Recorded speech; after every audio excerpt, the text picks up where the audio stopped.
Paz do Senhor, meus irmãos. Tomem assento, meus amados irmãos. Muito obrigado pelo carinho que nós temos recebido desde quando nós, antes de pousar, já estávamos recebendo dos nossos amados irmãos.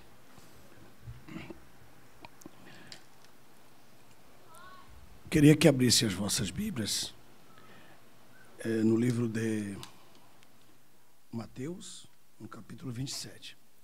Como depois da palavra nós já vamos ter um ambiente já direto à ceia, que eu vou falar sobre isso agora, eu queria só dar um pequeno aviso antes de eu entrar.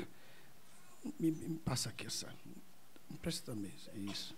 E rapidamente eu farei esse. Me presta a Bíblia aqui. Muito obrigado. Esta Bíblia aqui, irmãos, é uma das 8 Bíblias que eu fiz durante um trabalho de 40 anos de pesquisas, quase a minha vida inteira, ou a minha vida inteira de ministério. Eu preparei esta versão, chama-se Versão de Nelson. É uma versão feita para ajudar as pessoas que amam a palavra de Deus e também as subdivisões dela, para quem quer estudar melhor a palavra do Senhor Jesus. Para a glória de Deus, sendo membro da Assembleia de Deus e também sendo brasileiro, me tornei o primeiro brasileiro a fazer uma versão brasileira, porque todas as versões que nós temos não são brasileiras, elas são feitas fora, no exterior, e levadas para o Brasil de acordo com a cabeça e a mente de muitos que nem têm conhecimento da palavra. Eu fui numa sociedade de tradução da Bíblia, e o rapaz me disse: vamos levar você aqui, é o principal chefe da redação e tal. Quando eu cheguei lá, ele estava com um porroncão na boca, fumando e soprando assim para o alto, e o rapaz disse assim: esse aqui é o chefe de tradução das nossas Bíblias. Eu apertei a mão dele e não pude dizer que era um prazer para mim, mas quando eu saí dali, eu fui para o banheiro chorar. Chorar porque a Bíblia se tornou um negócio para o mundo. Vocês têm uma ideia? Uma grande empresa aqui dos Estados Unidos foi vendida para a igreja satânica. E, a partir daí, ela deixou de produzir as revistas da escola dominical, de tal maneira que até a casa publicadora passou a ajudar a Igreja Assembleia de Deus Americana com as revistas da escola dominical, irmãos, para você ter uma ideia. Isso, para nós, foi uma grande honra também. Mas foi resultado de muitas tramóias que foram feitas no decorrer da história. Quem já viu aquele filme Os Vikings? Se você não viu, a primeira série é muito boa, depois a segunda já não presta mais. Mas a primeira, ela mostra de como eles destruíram as versões que estavam sendo feitas na Inglaterra, quando eles avançaram da Noruega, naqueles navios. As primeiras coisas que eles fizeram foi destruir as versões originais mais antigas. Quem já viu essa película, esse filme, se pode lembrar claramente.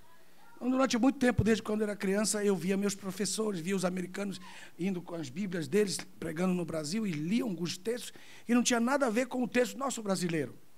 Já com os anos, depois de 35 anos, eles fizeram algumas mudanças. Mas, preocupado com isso, eu resolvi fazer. Claro, debaixo de muitas críticas, com muita inveja de muita gente, dos grandes poderosos, que se dizem grandes poderosos. Embora tudo isso acontecesse, eu tive o privilégio de terminar esta obra. E, para a glória de Deus, tinha uma coisa muito mais poderosa do que essa. É que esta versão, terminou-se a tradução em inglês, e ela vai ser uma versão em inglês, a versão de Nelson nos Estados Unidos da América. E para eles tomam como um susto, como pode ser um latino-americano do norte do Brasil, que é um povo rejeitado, até do sul do Brasil. Os sulistas fazem gozação. Se você disser que é do Pará, eles fazem gozação dos paraenses, da comida, de tantas coisas. Esse pessoal que não tem entendimento de cultura. Se é um baiano, é por uma razão. Se é um carioca, é por outra razão. Se é um mineiro, é por outra razão. De tal maneira, irmãos, que essa Bíblia foi feita, trabalhada em Belo Horizonte, foi trabalhada em Salvador, foi trabalhada lá em Recife, foi trabalhada em Belém do Pará, foi trabalhada em São Paulo, foi trabalhada em Santa Catarina. Então, é um fruto de um trabalho de todo o Brasil. Aleluia. E hoje eu posso dizer para vocês, essa versão aqui, uma versão que vai ajudar bastante vocês. Vocês querem mesmo uma coisa bem feita. Eu vou dar só um exemplo para vocês, para que vocês não fiquem só nisso, que eu tenho uma palavra muito poderosa para trazer para vocês essa manhã. Eu queria que vocês vissem 2 versículos só, para vocês sentirem. O vosso pastor, ele tem ali, ó. Mostra para eles, pastor, a Santa Bíblia. Eu não tenho ela, porque ela esgotou, ela acabou, ela simplesmente esgotou. Essa é uma Bíblia comentada, de Gênesis Apocalipse, igual a Thompson. Só que o texto não está lá embaixo, está nos versículos. Então, não é uma nota de rodapé, é um verdadeiro comentário da Bíblia. Muito obrigado, pastor. Quero mostrar para eles, pastor, aqui duas só 2. Eu fiz 5.113 correções nas nossas versões, incluindo todas as que você possa imaginar. Quero mostrar para vocês. Abra em Atos capítulo 13, versículo 48, porque isso aqui é impactante. Atos capítulo 13, versículo 48.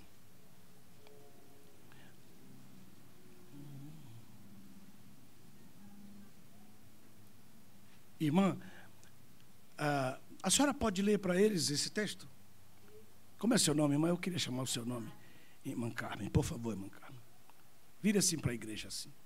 Vire para a igreja, isso. 48. Diga. Os gentios, ouvindo isso, regozijavam-se e glorificavam a palavra do Senhor, e creram todos os que haviam sido destinados para a vida eterna. Preste atenção, o que está dizendo aí, que todos os que haviam sido predestinados, ou destinados, ou ordenados para a vida eterna, creram. Sutilmente, isso é uma forma de mostrar que Deus tem um grupo escolhido para ser salvo. Mas nós sabemos plenamente que Deus enviou o seu Filho para morrer por todos os homens. Olha para o seu irmão que está do seu lado e diga para ele assim: nenhum de nós, fala forte, será condenado por ser pecador. Mas como assim que nenhum de nós será condenado por ser pecador? Porque todos pecaram. Deus não tem ninguém aí para dizer, esse não pecou, esse não pecou, esse não pecou, eu vou escolhê-lo. Não, senhor. Diga de novo, ninguém será condenado por ser pecador. Agora diga mais forte, mas será condenado por rejeitar o Salvador dos pecados.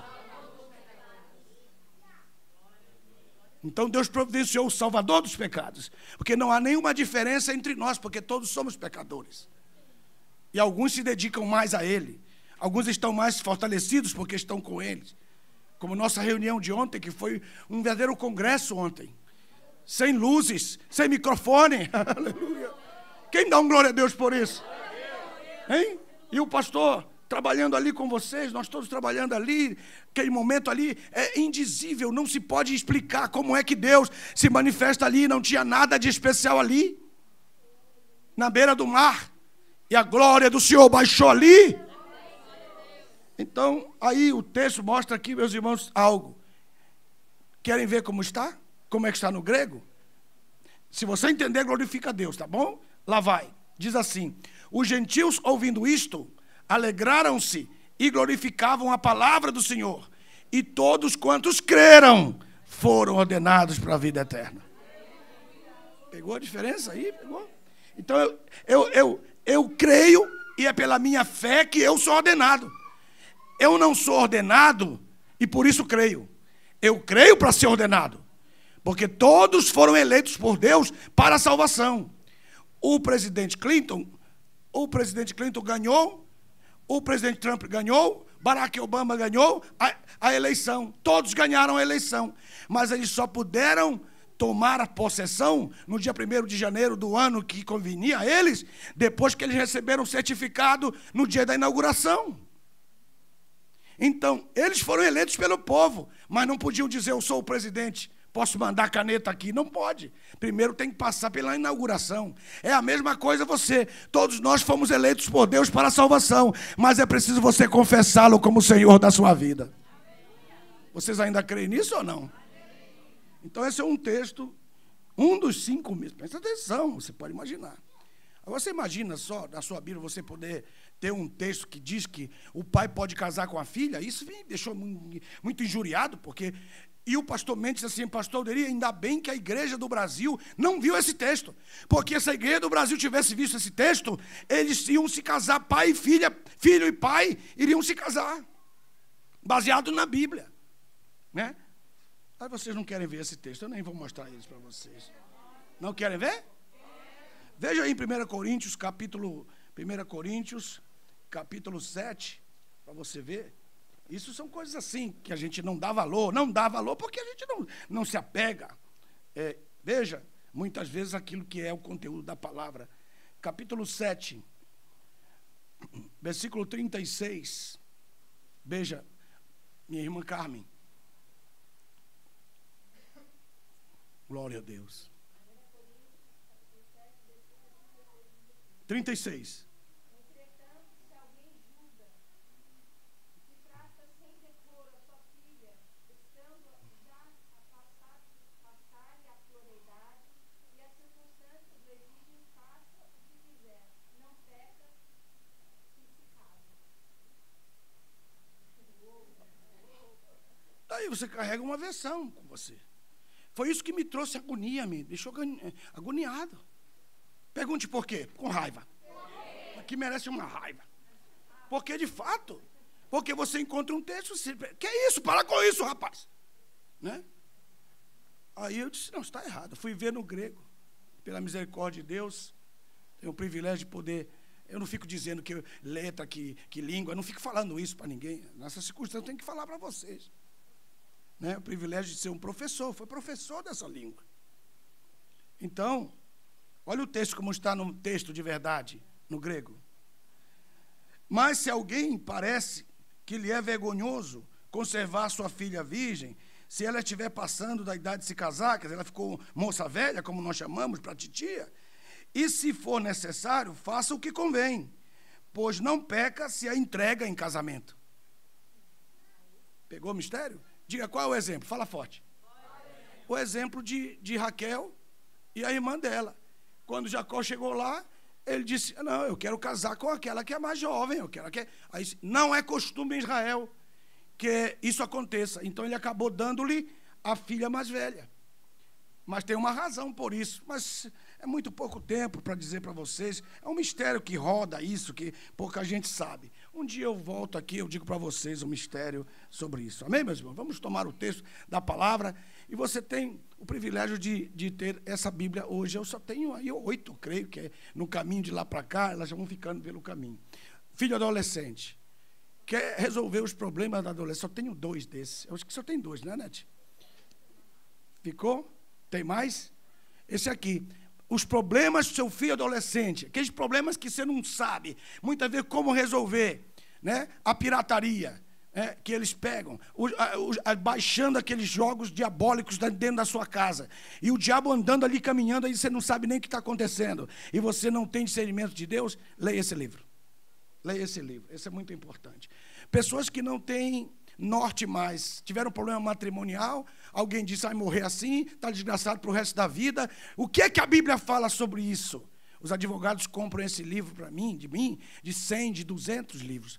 Porque esse é o único livro que tem na nossa nação brasileira que fala o que pode acontecer com você depois que você atravessa um divórcio. Qual é a diferença entre o repúdio e o divórcio?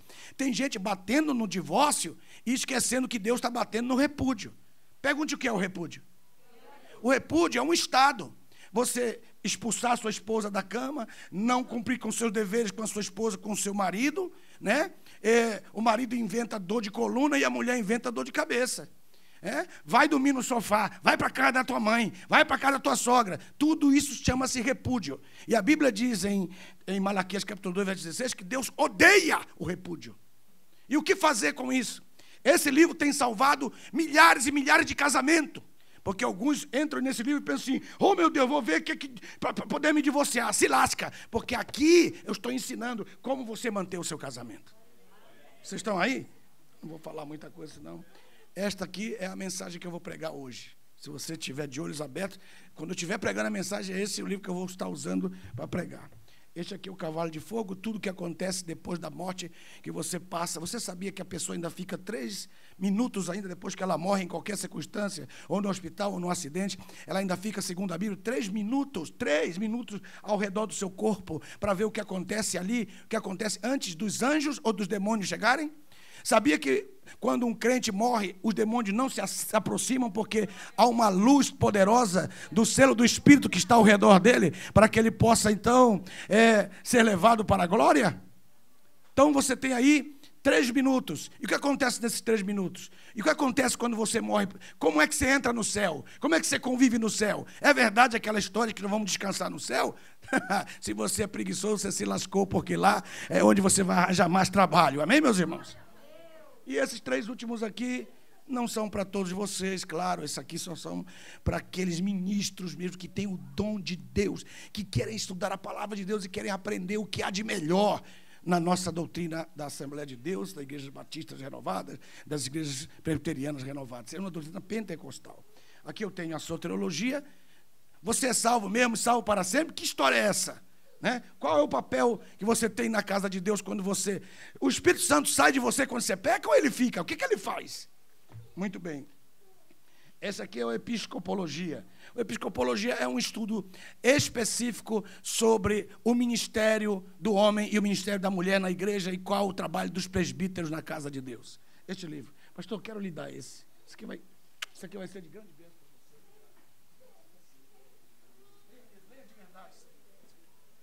Dunainologia, dunamis, diga dunamis, é o estudo sobre os milagres de Deus. Muitos de nós não sabemos como Deus pode nos curar, porque nós não sabemos os segredos dos milagres de Deus. Existe a enfermidade, que são espirituais, que você ora e impõe a mão e diz, demônio da enfermidade, sai agora, e ele sai. Muito fácil para curar essas pessoas. Há pessoas que são enfermas porque elas não cuidam do seu corpo. E o que eu tenho que fazer para eu ser curado? Entendeu? Hoje nós chegamos aqui e comemos salada de fruta. Vocês não têm ideia de que vocês receberam o maior banquete bíblico. Pergunte por quê.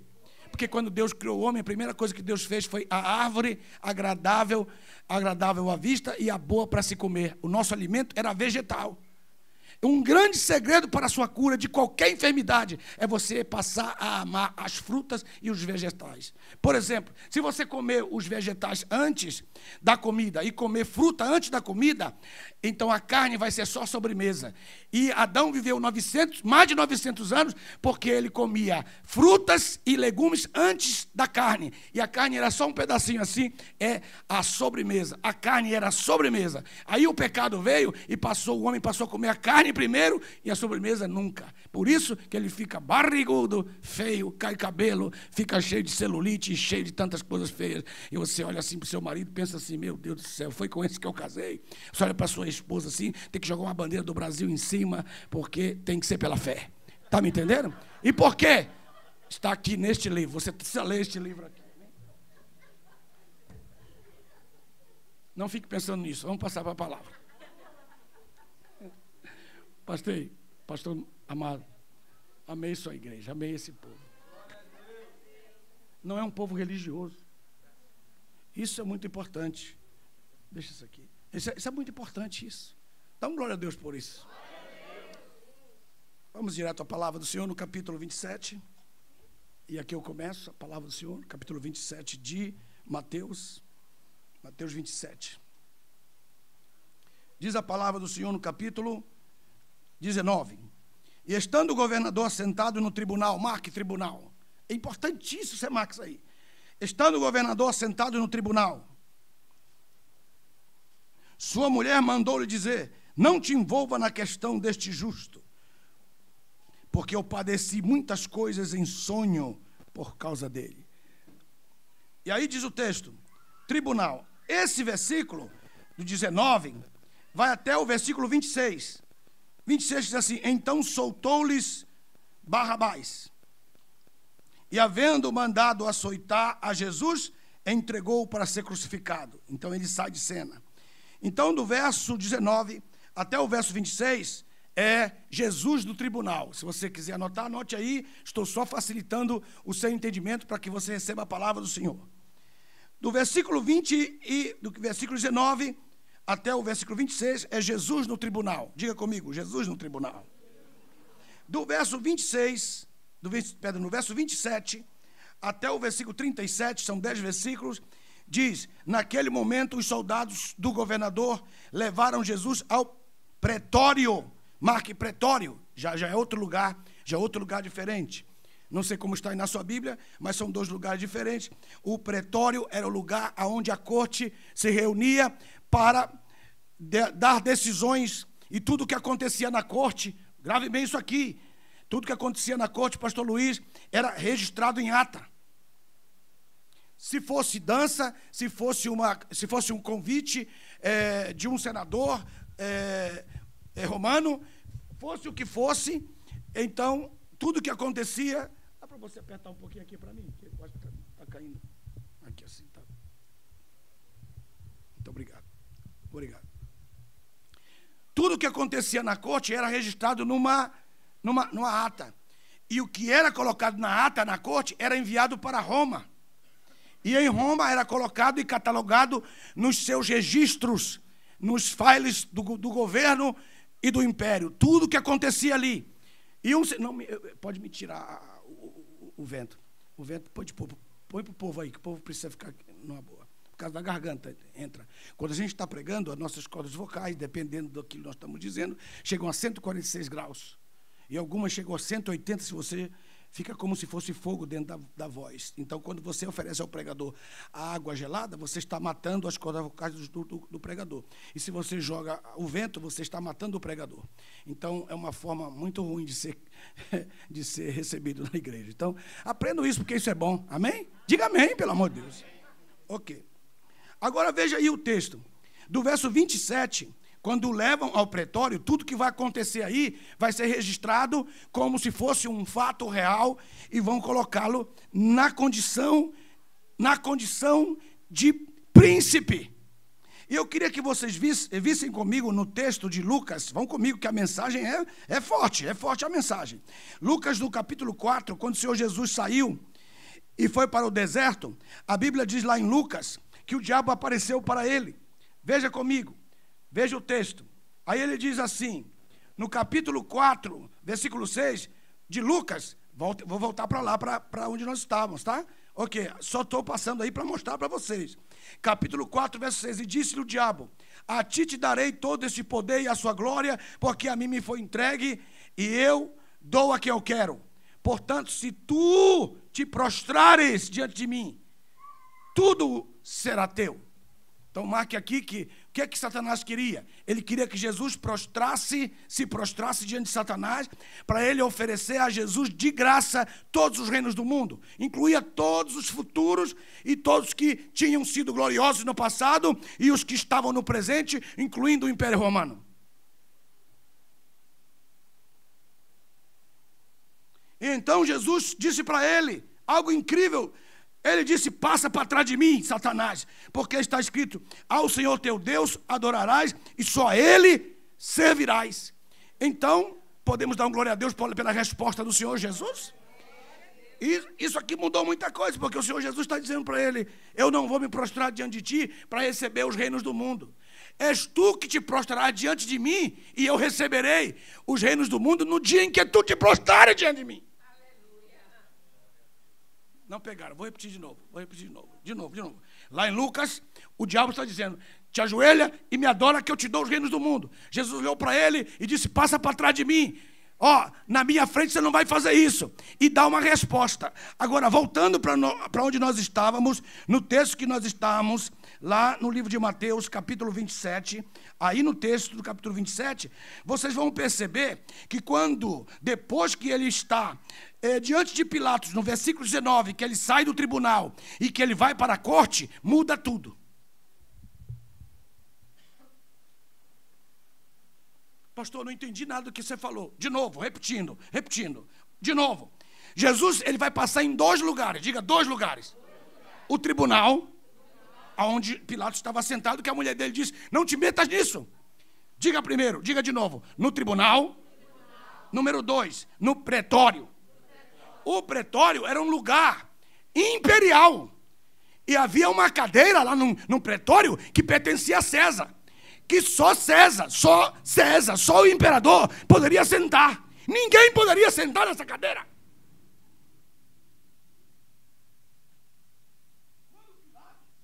Quando Pilatos faz o julgamento, aí veja só o que vai acontecer.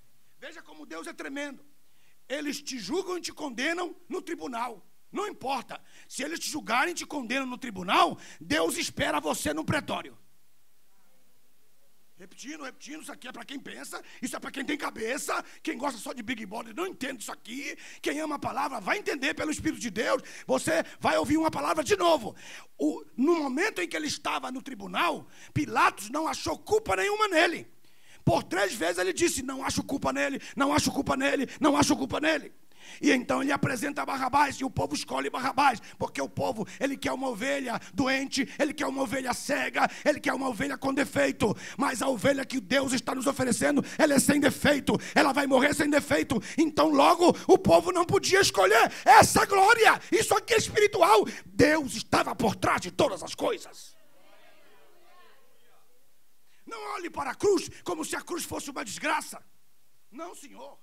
Não olhe e cante a cruz como se a cruz fosse uma pena, um instrumento de pena. Não, a cruz é gloriosa. Paulo escreveu, disse, a cruz é poder de Deus. Se você entender o poder de Deus na cruz, você terá um pensamento diferente quando Jesus está sendo julgado.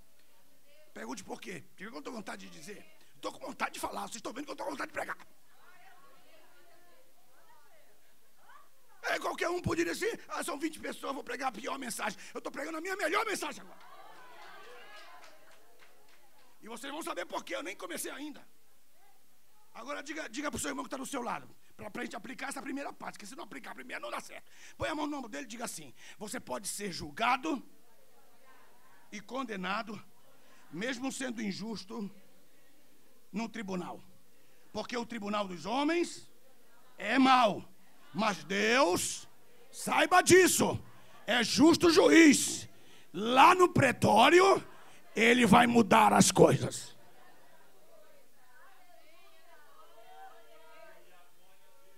Se alguém te julgar e te condenar, e você for inocente, pode ficar feliz, porque veio o pretório. Estão pegando.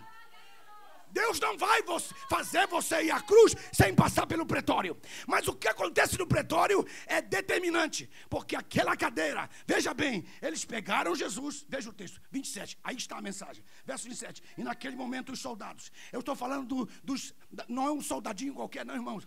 Eu estou falando que naqueles dias a guarda imperial do governador não era a guarda imperial do governador. Naquele dia era a autoridade era sobremaneira importante, porque naqueles dias a guarda imperial do imperador estava presente.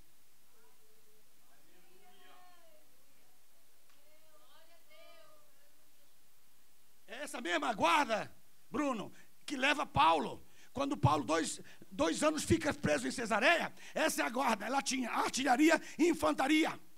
Ela tinha os melhores flecheiros, os melhores armamentos bélicos da época, e ela era para levar o trono, conduzir o trono do imperador.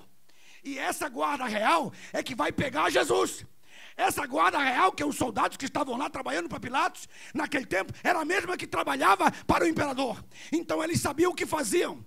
E eles queriam fazer algo para escarnecer de Jesus. E se eles saberem, eles estavam engrandecendo Jesus. Eles estavam fazendo algo que eles nunca podiam imaginar. Diga o que era. Veja o texto. Levaram Jesus ao pretório.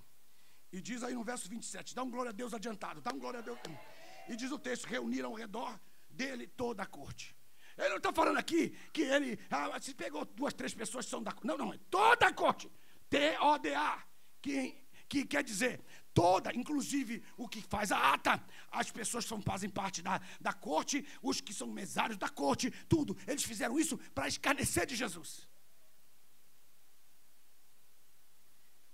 E diz a Bíblia, e vocês já vão entender agora mesmo o que eu estou dizendo. Despindo, verso 28, vestiram-no com um manto de escarlate.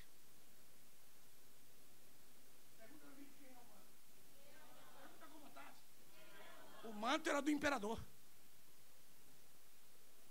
E esse manto só podia ser colocado no dia que o imperador estivesse.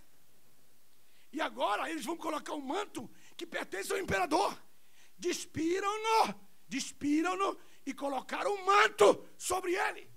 Quando colocaram o manto sobre ele, eles estavam dando a eles uma ordenança que só o imperador tinha. Ninguém podia fazer isso. Eles estavam fazendo por escarnecer, mas não era aquilo que verdadeiramente eles estavam pensando. Mas lá em cima, Deus estava dizendo: eu tenho que trazer o meu filho para cá e que ele receba a glória de Rei dos Reis lá na terra. Quando os homens perguntarem quem é o Rei dos Reis, ele vai dizer: vocês foi que me fizeram rei no dia em que eu fui trazido ao Calvário. Vocês me fizeram rei.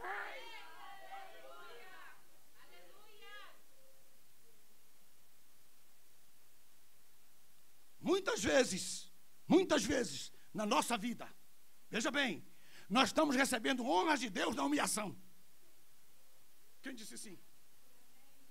Pegou. Então a senhora pegou. Vai repetir tudo de novo. Muitas vezes, na humilhação que as pessoas fazem contra a sua vida, por exemplo, quando ela diz assim: é metida besta, é metida riquinha. Diga amém. Diga por quê? Está com dor de cotovelo de você.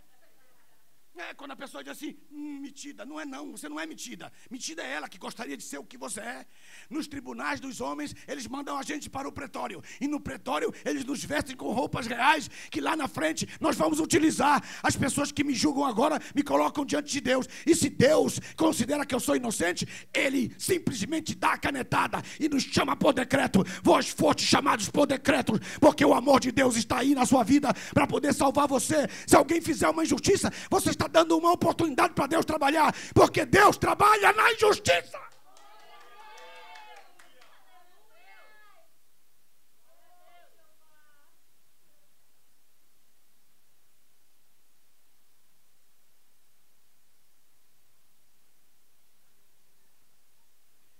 A roupa de escarlate que colocaram nele era o manto real do Império Romano.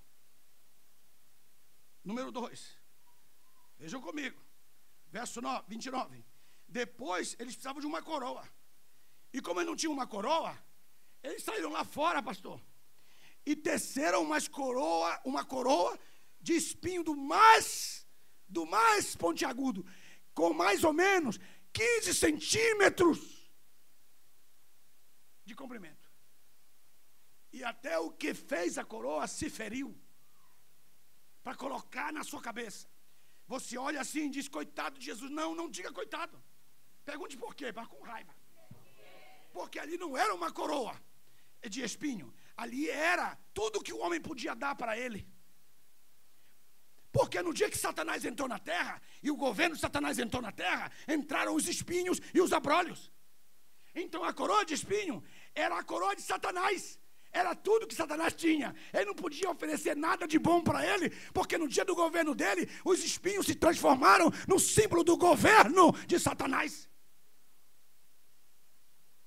E há um texto em 1 Crônicas, a partir do capítulo 10, que fala o seguinte: quando um rei perdia a guerra, o rei que perdia a guerra tirava a coroa da sua cabeça e colocava sobre a cabeça do rei vencedor.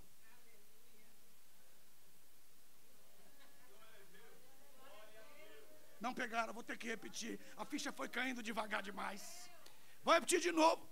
Há um texto, 1 Crônicas, capítulo 10 em diante, diz que quando Davi chegava na terra dos seus inimigos e ele ganhava a guerra, ele sentava na cadeira do rei perdedor, e os reis perdedores colocavam a coroa deles na cabeça de Davi, dizendo: Satanás vai ter que colocar na minha cabeça o melhor que ele tem, e o melhor que ele tem é uma coroa de espinho. Não me importa ser coroa de espinho, o importante é que eu tenho a vitória sobre os reinos deste mundo.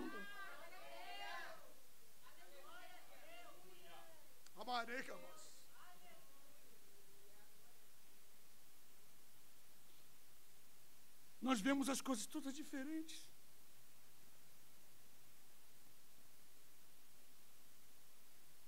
Por isso que a Bíblia diz: dê glória em todas as circunstâncias. Dê glória a Deus por tudo. Por quê? Porque você aparentemente não está sabendo por quê. Viu? A glória de uma palavra muitas vezes você está vivendo, você não sabe.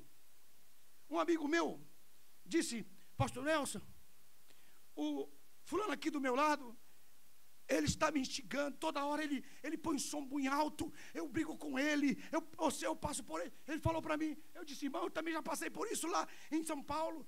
Tinha um corintiano do meu lado, desgraça, era aquele corintiano, todo dia que o Corinthians ganhava, ele colocava o som para o lado do meu lado e gritava, e eu olhava para ele assim, e o corintiano continua lá em São Paulo, naquela desgraça.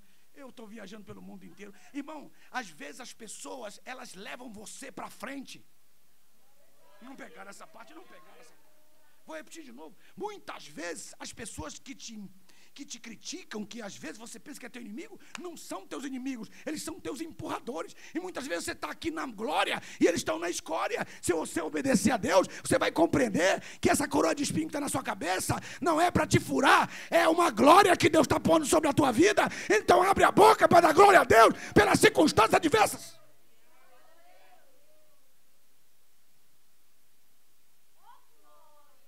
E esse irmão falou, eu disse: irmão, sai de lá. Sai dessa casa, põe para vender, sai de lá essa casa. E ele disse: não, pastor, eu vou gostar da minha casa. Passaram-se 2 meses, irmãos. O filho dele morreu afogado na piscina. O filho dele morreu afogado. Se ele tivesse obedecido à voz de Deus, o filho dele estava vivo. Deus coloca na sua frente algo extraordinário. Aparentemente é uma tristeza que vem. É a coroa de espinho na cabeça, pastor? Sim, é a coroa de espinho. Então levanta a cabeça em alto e diz: isso aqui é o símbolo da minha vitória. É o máximo que o inimigo pode me dar, mas é o símbolo da minha vitória neste caso, porque Deus está no controle de todas as coisas da sua vida. Deus está no controle de qualquer coisa que acontecer sobre aqueles que o amam e que são chamados segundo os decretos. Meu Deus, isso é violento aqui. Agora acompanhe comigo para vocês verem como é tremenda a palavra de Deus. Verso 29, acompanhe comigo na palavra. E diz o texto: depois teceram uma coroa de espinhos, puseram na cabeça. E diz o texto: na sua mão direita puseram uma cana. E ajoelhando-se, diz assim, e ajoelhando-se diante dele, o escarneciam dizendo: salve, ó rei dos judeus. Quem pode dar glória a Deus?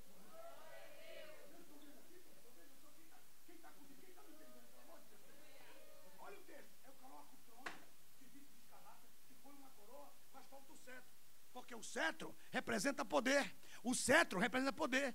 E o homem não tinha poder nenhum para dar para ele. O maior poder que o Império Romano podia dar era uma cana quebrada. Tudo que as pessoas te derem e oferecerem em lugar da vontade de Deus na sua vida é uma cana quebrada. Pastor, você não sabe que eu ganhei. Quem foi que te deu? Ah, esse é um macumbeiro usado por Deus, me deu. Você está lascado. Diga por quê, fala comigo. Porque o diabo está te dando e você está recebendo. Muitas vezes você diz: Deus me deu. Deus me deu o quê? Uma casa. Você continua pagando a mensalidade? Continua. Então Deus não te deu. Quando Deus dá, ele dá pago. Certinho, tudo no final. Ah, Deus me deu. Deus não dá nada por prestação. Deus, quando chega, ele dá mesmo. Pum, tum, no teu nome. Luiz, é teu. Quando ele dá de verdade. Mas a minha fé não é suficiente para esse milagre. O problema é seu. Problema é seu, não tem nenhum problema com isso. De dizer para você: sou um profeta de Deus. E como profeta de Deus, eu quero dizer que quando Deus te dá, ele não põe Agar no meio. Quando ele te dá, ele não põe os ismaelitas no meio. Quando Deus te dá, ele te dá o Isaac, te dá com fé. É o fruto da promessa, é realizada por Deus. Deus não quer que você se ajoelhe diante de Satanás para ele dar a glória do mundo.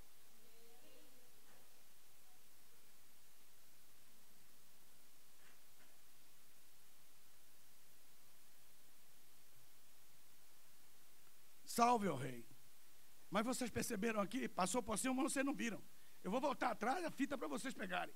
Diz o texto: e ajoelhando-se diante deles. O que é que o diabo queria lá no capítulo 4 de Judas, de Lucas? O que é que ele queria? Ele queria que Jesus se ajoelhasse e adorasse. Jesus segurou firme e disse: segura mais 25 capítulos. Olha para o seu irmão, dá uma catucada nele, diga, aguenta mais 25 capítulos. E dá um glória a Deus se você está entendendo. Se você está entendendo.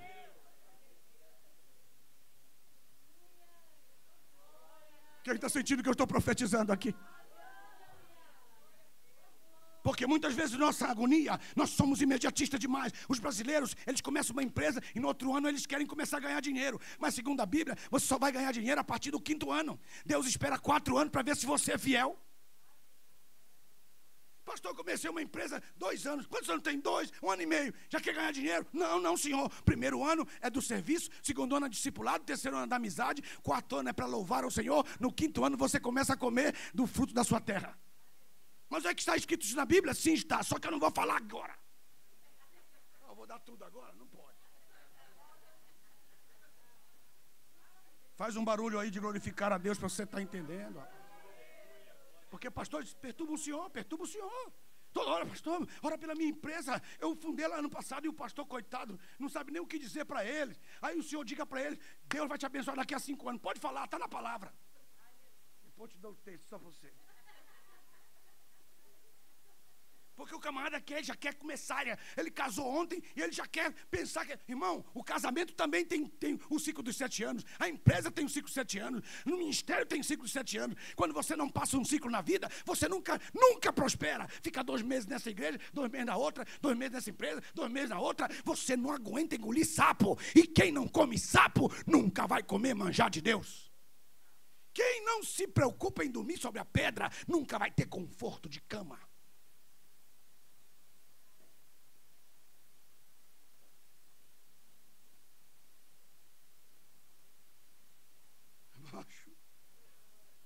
Então qual é o mistério? Pergunta qual é o mistério. O diabo queria que Jesus se ajoelhasse. E aqui diante dos meus olhos está dizendo que o diabo está se ajoelhando.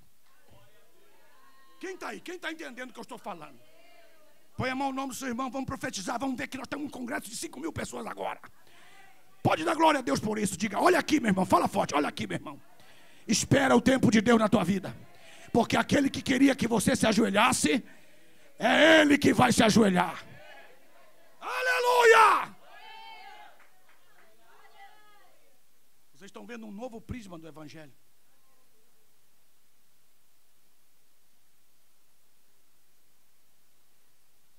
Verso 30. E cuspindo nele, tiraram-lhe a cana e davam-lhe com ela, ferindo-lhe a cabeça. Em outras palavras, aparentemente você vê isso como uma ferida, como uma tristeza. É verdade, ele sentiu todas essas dores por nós, mas ele não estava vendo por isso. De tal maneira que quando ele chegou e subiu com a cruz, que foi subindo pelo Gólgota, as mulheres estavam chorando. Aí Jesus disse, porque vocês estão chorando por mim? Não chorem por mim.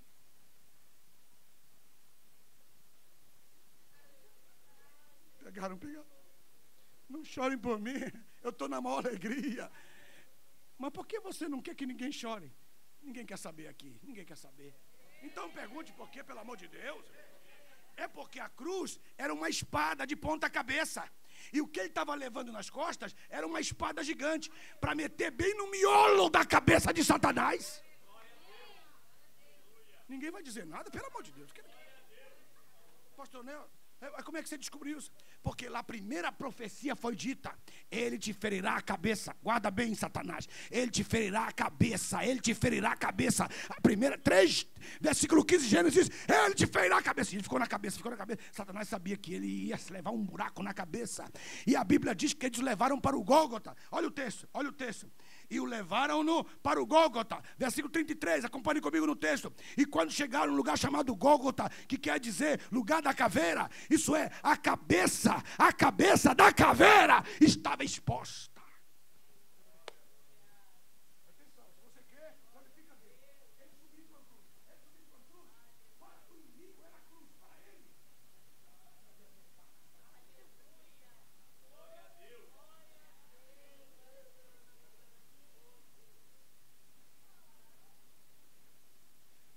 Aparentemente, eles estão vendo você derrotado. Por isso Jesus zoou da cara deles. Jesus disse, sangue caindo pelos lábios, cabeça inchada de tanto que ele apanhou.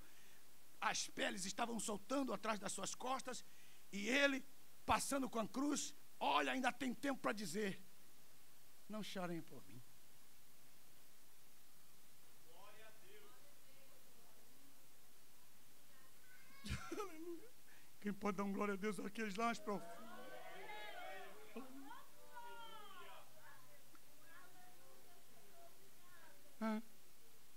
Por mais profunda que seja a sua tristeza nesta manhã,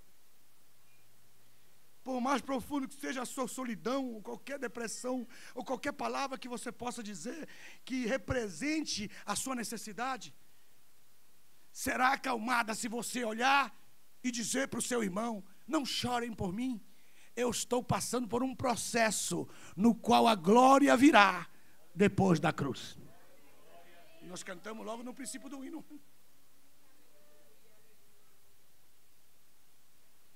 E eu queria ter o privilégio de ler para vocês o Salmo 68, para vocês verem que isso aqui é real sobre a questão da caveira, porque muitas pessoas não sabem. E eu queria que vocês lessem comigo para vocês verem, e vocês vão marcar: põe uma estrela, põe uma careta, põe uma cruz, faz alguma coisa, risca isso aí. Aí, capítulo 68, versículo 21, eu vou ler, e ao terminar de ler, vocês vão dar um glória a Deus. Olha o texto, diz assim, Salmo 68, versículo 21, certamente Deus ferirá a cabeça de seus inimigos e o crânio cabeludo daquele que persiste nas suas maldades. Pegaram aí ou não? Então o fato, minha irmã, dele ter subido ao crânio, ao Gólgota, ao crânio, à cabeça, era uma palavra profética. Deus vai ferir o crânio, o Gólgota. E ao sair dali, diz a palavra do Senhor, e o levaram para o crânio, para colocar a cruz em cima do crânio. Por isso que houve um terremoto. Por isso que o véu do templo se rasgou. Ninguém está dizendo nada, pelo amor de Deus, meu Pai. Vou repetir de novo. Por isso que houve um grande terremoto. Por quê? Porque a espada foi cravada na cabeça do inimigo e ele não tinha mais poder para te separar de Deus. O véu do templo se rasga para dizer que o homem pode acessar a ele e entrar por um caminho novo e vivo, rapaz. Por isso, quando você participa da ceia, não faça aquela cara feia daquele assembleiano antigo, de 1900 e antigamente. Não, Senhor! Porque virou, porque no dia que eu conheci minha esposa, ela não fazia isso, mas na congregação onde eu conhecia, aquelas senhoras, aquelas velhas lá, quando ela sentiu, segundo ela, poder de Deus, ela... E põe a mão aqui, ó, desse jeito. Não sei se você faz isso, se você faz isso, Deus te liberte agora. Deus te liberte, Deus te liberte. Não, Senhor, a glória da cruz é para se alegrar. Tomar a ceia é alegria. Partir do pão e tomar da ceia é alegria e glória a Deus. Então se alegre dando glória a Deus pelo poder da cruz. Porque a justiça de Deus foi feita. Não chore um Cristo acabado, moribundo, desgraçado, perdido. Alegre-se. Você pode chorar também, mas de alegria, não de tristeza. Quem crê nesta mensagem do Evangelho? Voltando para terminarmos essa palavra, diz o texto. Aí no texto, capítulo 27, diz o texto, verso 31, depois de o terem escarnecido, despiram-ne do manto e puseram-se os seus próprios vestidos e o levaram para ser crucificado. Agora, é ou não é uma mensagem profética isso aqui, pelo amor de Deus? Olhe para mim, pergunte para mim, pastor Nelson. Pergunte, pastor Nelson. O que o senhor está vendo aí que eu não vejo? Por isso que eu estou aqui, para mostrar. Aleluia. Está aí, presbítero? Você está aí, presbítero? Aleluia. Então dá um glória a Deus aí para todo mundo ver. Então, presbítero também dá glória, rapaz. E o diácono, dá um glória a Deus também? Aleluia. Oh, meu Deus. Mas pastor Nelson, por que você está fazendo isso? Para mostrar uma coisa para vocês.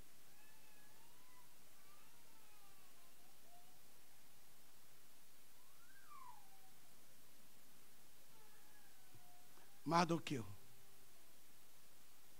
o rei teve sono. Estou profetizando. Quem entender, entendeu. O rei teve sono e não conseguia dormir. O rei chamou os seus homens e disse: tragam as crônicas do rei, aquelas últimas que eu ainda não li. Trouxeram as crônicas, e no meio das crônicas ele pegou a crônica do rei, no que concerne ao átrio do castelo. Ele começa a ler e sabe que Mardoqueu havia salvado a vida dele. E o rei perguntou: o que fizeram com este homem? Já o honraram como se devia fazer, segundo os costumes deste palácio? Aí os servos do rei disseram: nada foi feito. O rei disse: traga-me amanhã.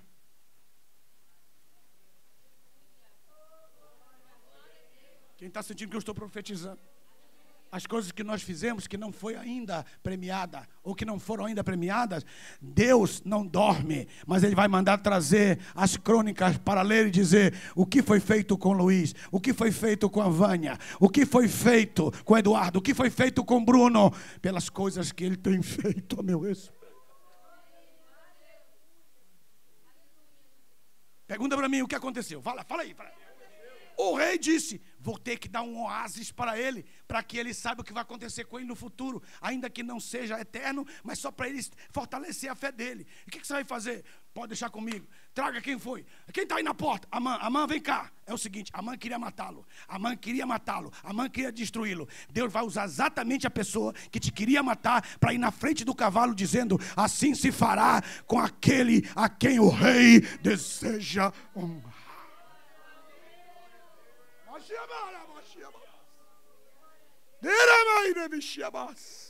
E o Amã, que é inimigo dele, saiu, e o cavalo do rei, a roupa usada do rei, não foi uma roupa nova, foi uma roupa usada do rei, para ele sentir o cheiro do reino. Pegou? Não pegaram, meu Deus, não pegaram. Eu estou dizendo que ele vai pegar uma roupa usada do rei, para você sentir o perfume do rei, e sentir que realmente é o rei, montado em cima do cavalo do rei, com o cetro do rei, e o seu inimigo na frente, levando a palavra de exaltação. Eu estou falando sério o que Deus vai fazer na sua vida. Muitas vezes você não sabe. Você vai sair do tribunal para o pretório.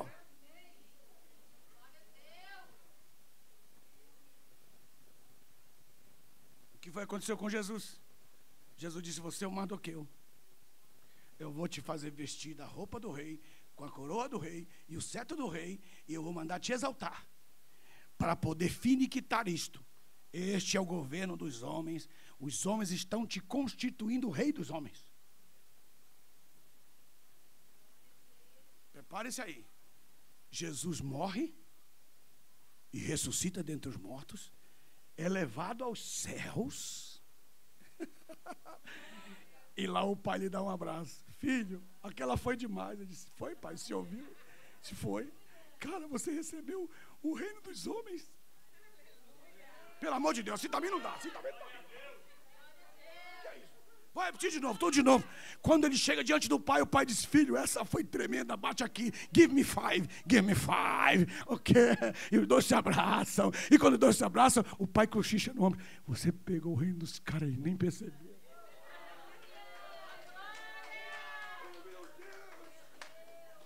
Deixa o menino rodar, rapaz.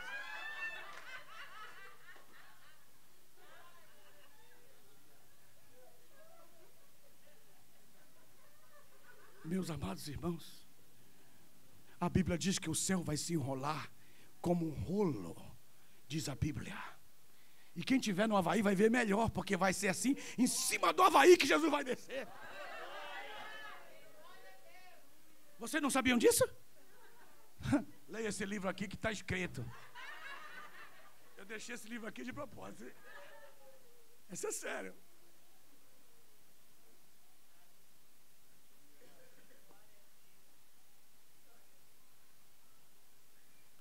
E quando você abre a Bíblia lá no livro, irmão, você tem que ler essa parte, você não pode deixar de ler. Vamos para lá, Apocalipse, eu estou terminando aqui agora. Oh, Jesus. Vamos participar da ceia do Senhor com alegria. Vamos dando glória, vamos dar vitória, glória, honrar, como você nunca fez, olhando para ele, por Jesus, você foi demais, hein? Você lascou a cabeça do cara. Lasquei, meu filho, lasquei.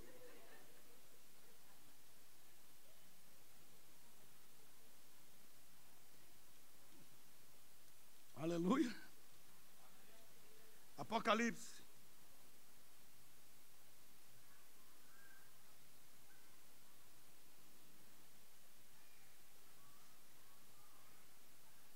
Capítulo 19.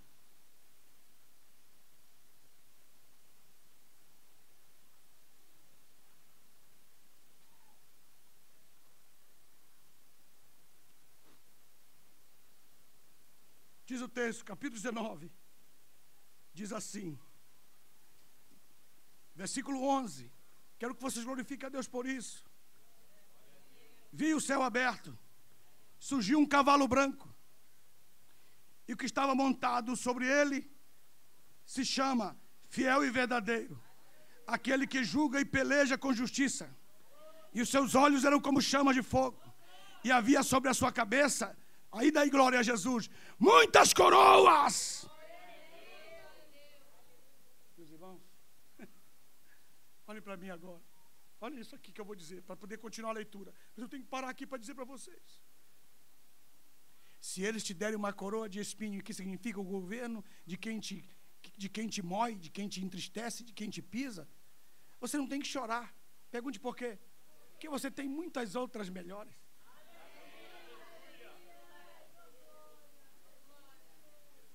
Se alguém disser, veste essa roupa.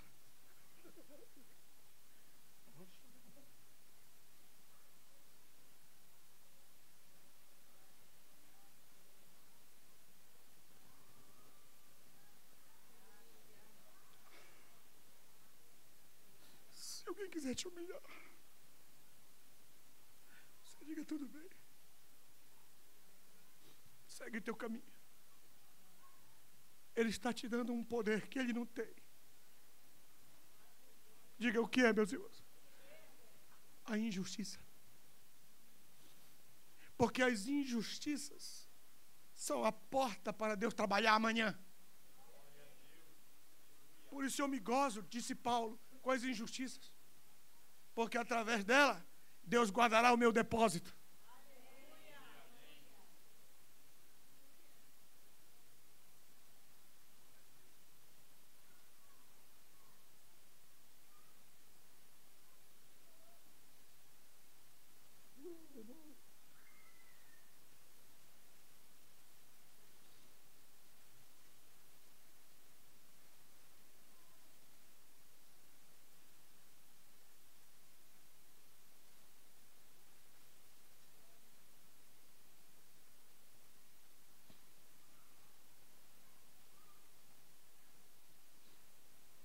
Vocês estão aí?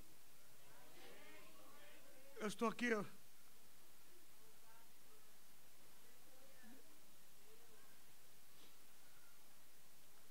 Capítulo 11 agora, volte atrás. Oh, glória!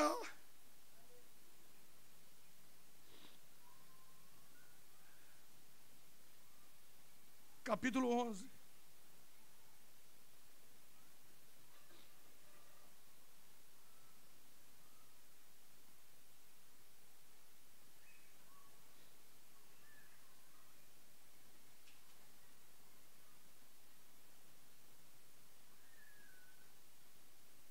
Versículo 15, estão comigo? Quero que vocês marquem esse versículo. Eu sinto gloriamente fortemente a presença de Deus. Sabe por que eu quero deixar uma profecia ao ler esse texto? Vocês são privilegiados. Vocês são privilegiados, porque muitos gostariam de ter a paz que vocês têm. Mas muitos de vocês não têm dado valor à paz que Deus tem dado. Guarde essa palavra no seu ser. Eu vou ler agora. Se você entender, pode dar uns 3 glórias a Deus bem tremendos. Agora vocês sabem a razão pela qual isso está acontecendo. Versículo 15. E tocou o 7º anjo a sua trombeta. E no céu houve grandes vozes que diziam: os reinos do mundo vieram a ser reinos de nosso Deus e do seu Messias, e ele reinará para todos.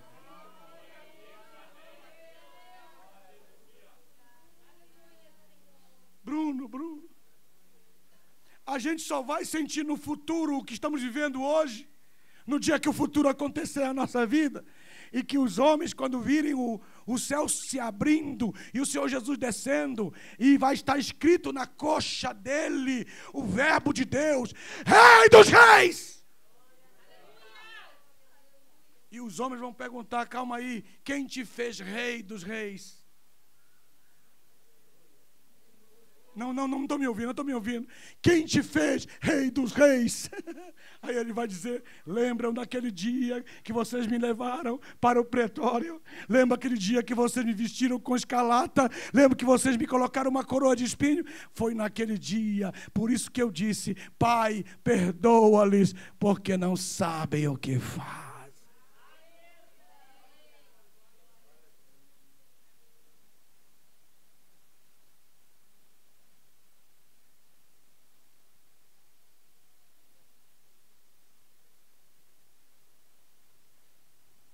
E a penúltima coisa que eles fizeram está no verso 34. Diz: e depois de o terem crucificado, repartiram seus vestidos, lançando sortes, para que se cumprisse o que fora dito pelo profeta. Repartiram entre si os seus vestidos, e sobre a minha túnica lançaram sortes. Aqui você pode entender porque Jesus disse: se eles quiserem disputar pela sua roupa, dei também a túnica. Dele também a sua capa, pela sua túnica, dele também a sua capa. Jesus falando, Jesus usou os dois sentidos. E ele cumpriu a sua própria palavra. E aí aconteceu isso. Diga o que foi, fala com vontade. Verso 34 diz assim: e deram-lhe beber vinagre, misturado com fel. Isso fazia o quê, pastor Nelson? Isso aí era uma medicina que se fazia para que o que estava na cruz não sentisse dor. Pegaram aqui? Não pegaram? Só ela? Então, o que Jesus fez? Jesus cuspiu. Jesus cuspiu dali. Por quê? Porque ele não estava ali para ser anestesiado. Ele veio para sofrer todas as nossas dores. Todas as nossas iniquidades estavam sobre ele. Ele cuspiu. Por quê? Pergunte para mim por quê. Porque havia dito, como o irmão leu. O que foi que leu a leitura da Bíblia? Foi você. Você percebeu naquela parte que ele disse 2 vezes: desde agora não beberei o fruto da vide. Pergunte para mim qual é o mistério. Pergunte. Satanás sabe quando você faz um voto para Deus. E Satanás estava atento para o voto, porque quando ele fez o voto, ele estava atento e disse: vou ver se é verdade esse voto dele. E diz a Bíblia que quando ele estava na cruz, 3 vezes deram a ele beber vinho. E Jesus cuspia. Por quê? Porque quando você faz um voto, o diabo faz tudo para quebrá-lo. Ele é covarde. Colocaram vinho numa esponja e deram para ele beber. Ele cuspia. Por quê? Porque ele tinha feito um voto. E como aquele que tinha feito um voto de Nazireu, Jesus fez um voto de Nazireu: eu não beberei, eu faço um voto de Nazireu, eu não vou beber vinho até que eu beba novo do reino do meu Pai. Eu não vou mais beber desse vinho que representa tristeza, que representa sacrifício, que representa dor. Eu vou beber com vocês o vinho novo no reino do meu Pai, e vocês vão estar comigo naquele dia, porque aquele será verdadeiramente o vinho da alegria.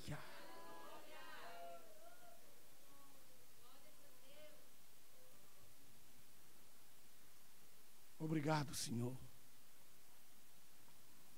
Obrigado pela Tua palavra, Senhor. Porque pela Tua palavra nós compreendemos o Teu poderoso ato de justiça que nos justifica. Porque só o fato de nós estarmos nos banhando, nos preparando na nossa casa para vir ao culto, já estamos no culto. Dirigindo no caminho em direção à tua casa, já estamos no culto. O culto começa quando a gente abre os olhos e diz: hoje tem culto, hoje tem ceia.